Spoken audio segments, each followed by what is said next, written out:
各位同学好，欢迎来到恐龙老师课室。Kita cakap kita. Mari kita belajar tentang topik karangan COVID-19. Sumber Facebook Datuk Dr. Noor Hisham Abdullah pada 21 Julai 2020. Perkembangan semasa COVID-19 membimbangkan. Situasi kebelakangan ini didapati membimbangkan kerana jumlah kes harian yang dilaporkan didapati terus meningkat, terutamanya kes penularan di dalam negara.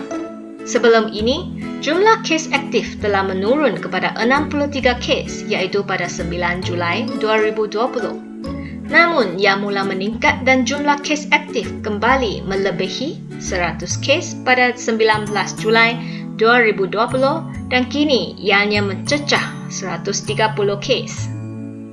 Situasi 局势状况 kebelakangan ini 近来 membimbangkan 令人担忧不安 meningkat 上升 terutamanya 尤其 penularan 蔓延传染 menurun 降低减少 melebihi 超过 mencecah 达到 tular menular maksud pertama membiak atau menjangkit berkenaan penyakit atau benih penyakit 疾病传染或蔓延 maksud kedua kiasan merebak ke merata-rata tempat biasanya berkenaan sesuatu yang kurang baik contohnya sikap acuh tak acuh sentimen perkauman menjala 到处蔓延比喻不好的事情 contoh ayat sikap sambil lewat tentang pencegahan wabak COVID-19 semakin menular dalam kalangan masyarakat.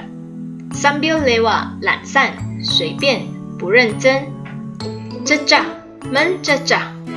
Kena sedikit pada, menyentuh sedikit, mencolek, sambal, kicap dan lain-lain. 稍微触及, 沾或蘸, 酱汁等液体. Contoh ayat saya suka mencecah berbola ikan dengan kuah sate. Sehingga 21 Julai 2020, jumlah kluster yang aktif ialah 19 kluster, di mana terdapat 13 kluster baharu yang diumumkan dalam tempoh 10 hari kebelakangan ini.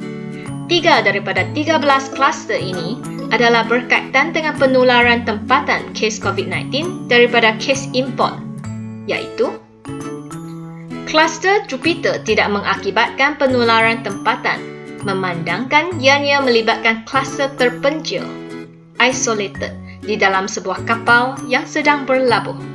Diumumkan 被公布的 berkaitan dengan 有关 berlabuh 停泊船只 pandang memandangkan membuat pertimbangan berdasarkan sesuatu 想 考量 Contoh ayat, memandangkan kemahiran dan pengalamannya yang luas, Mutu dilantik sebagai ketua kumpulan.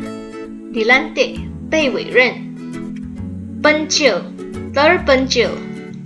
Terasing atau terpisah daripada yang lain, tersendiri. 孤立的, 偏僻的. Contoh ayat, saya berasal dari sebuah kampung yang terpencil di Pahang.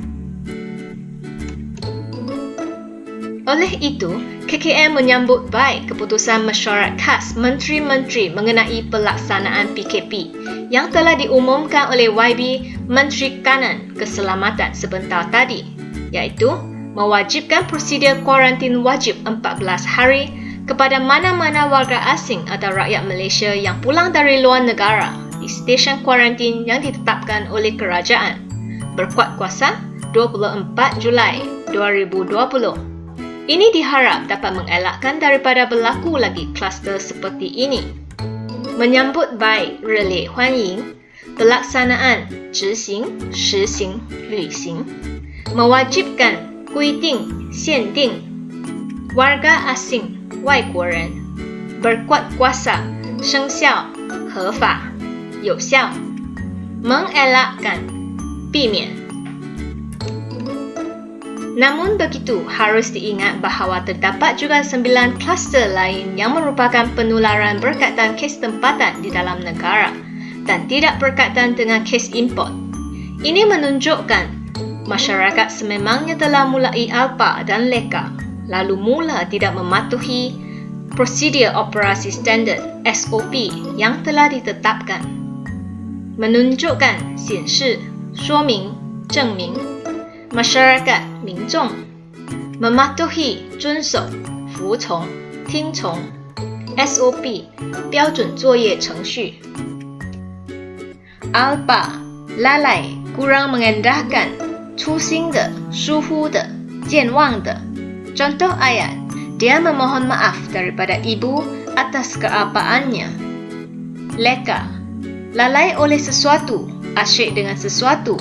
Lengah, rumi, 沉迷, suhu. Contoh ayat, Pak Abu leka berjudi sehingga melalaikan tanggungjawabnya sebagai seorang ayah. Berjudi, 赌博, melalaikan, 忽略, 忽视